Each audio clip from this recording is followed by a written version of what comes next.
Om Tat Sat. Welcome to Gyan Bhakti Satsang. We are currently exploring the Holy Scripture, Mysticism of Srimad Bhagavatam.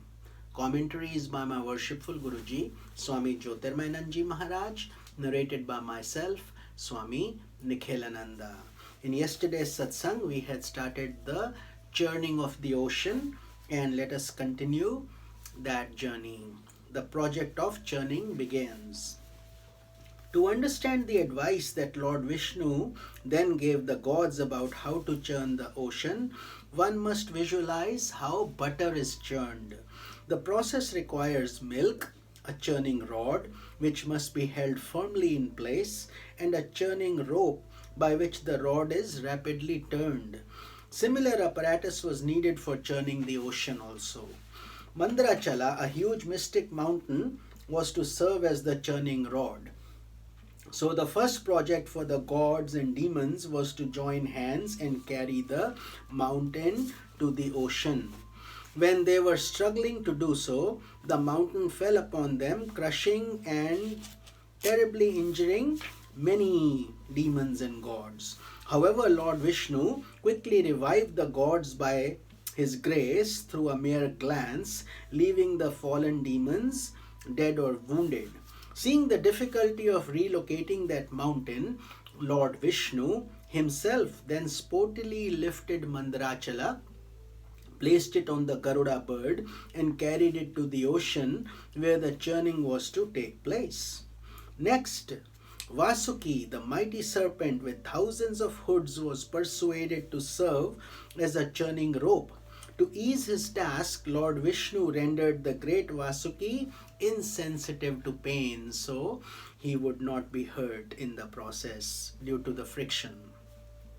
Then the gods and demons began to line up to take hold of some portion of the serpent's body. With a clever plan to deceive the demons, Lord Vishnu took hold of the serpent's head, and the gods fell into line behind him. The demons began moving towards the tail end when their leaders asserted, "Are we inferior to you that we must go towards the inauspicious tail end of that creature? We will be towards the head, and you gods go towards the tail." Acting as if they were willing to assume in inferior positions, the gods readily agreed. Of course, that's what they wanted all along. Of course, this was all according to the plan of Vishnu, which was actually designed to keep the gods away from the poison showering, debilitating front end of the snake. Thus positioned, the gods and demons started churning. Suddenly, however, Mandarachala mountain began to sink due to its weight. Seeing the discouragement of the gods and demons, Lord Vishnu immediately assumed the form of a marvelous and mighty turtle, and that is part of his Kurma avatara. Kurma means the turtle, and plunged into the water to support the mountain upon his back. Then another problem arose. Mandarachala mountain began to float up towards the sky. Because of the friction, the rod goes up. So the Lord quickly placed his mighty hand on top of it to keep it anchored and securely in place. So every detail was planned. He also entered into the gods and demons in a mystical way to energize them and enhance their prowess and fortitude in churning, to give them strength. Thus, with the benevolent assistance of Lord Vishnu at every step, the churning commenced with terrible speed. In this process, smoke flowed out from Vasuki's eyes and poison gushed out from his fangs. Many demons were terribly injured by that poison. However, the poison took less toll upon the gods since they were stationed in the serpent's tail end. In addition, Lord Vishnu arranged that clouds rain upon any gods who were injured, but upon none of the demons, so that the gods were easily healed.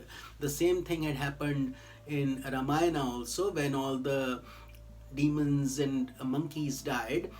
Indra worshipped the nectar and the monkeys came back to life, but not the demons. This is not impartiality. It is just the way of divine principles where good energies are encouraged and they revive, and the bad or inauspicious qualities, etc., are discouraged and not encouraged to come back. For example, anger is a demon and we don't want it to keep coming back. Lust, greed, passion, all these things. So that's the mystical meaning.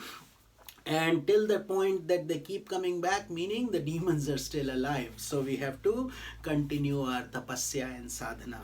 Even though gods and demons continue to churn, nothing came out of the ocean.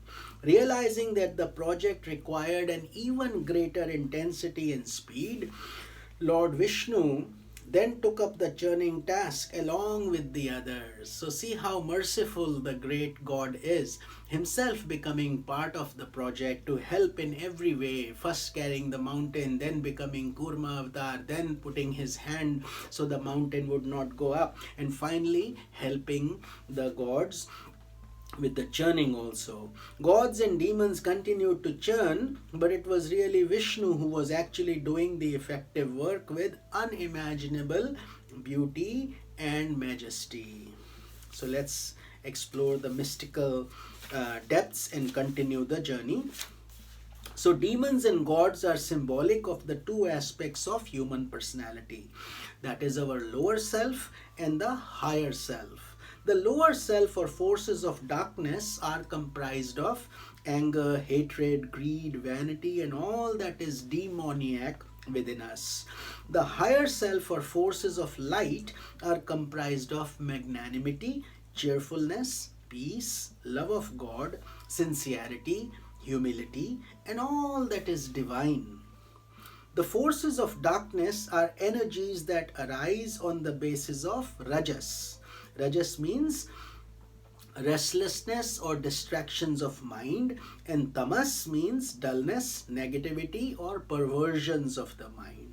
So the forces of light are energies that arise on the basis of sattva. Sattva is purity and harmony, and that is why satsang becomes so important, because it takes us into sattva, purity and harmony, and we should try to maintain that state as much as possible.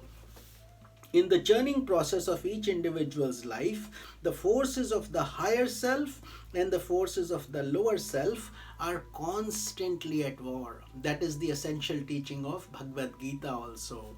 Uddharet atmat anatmanam, which means pick your lower self by your higher self. When churning is done in the wrong way, the demons get the advantage and you encounter a process of degradation. There is increasing illusion and infatuation, which means we get tied more and more to the world process. When the churning process is positive, you become an aspirant on the spiritual path, a true religious person, a sadhaka. We have to become from average people into spiritual aspirants, and unless we do that, our cycle of birth and death will continue perpetually. So that is why it becomes of significant importance to enjoy the nectar of satsanga and to work on the project of purifying our lives. As a spiritual aspirant practicing sadhana, spiritual disciplines, meditation and reflection, we are constantly trying to bring about the victory of gods over demons. So it is a process of purification, shuddhikaran. There are times when you are defeated, times when you attain victory. That will be. There are many times when our mind conquers the negative thoughts, times when we are conquered by them. However, with the blessings of divine grace, we keep the churning moving on the right direction. Therefore, we should bring discipline into our life, do our sadhana in a dedicated way. We gradually learn the secrets of how to obtain the nectar of intuitional knowledge, which will lead us to enlightenment.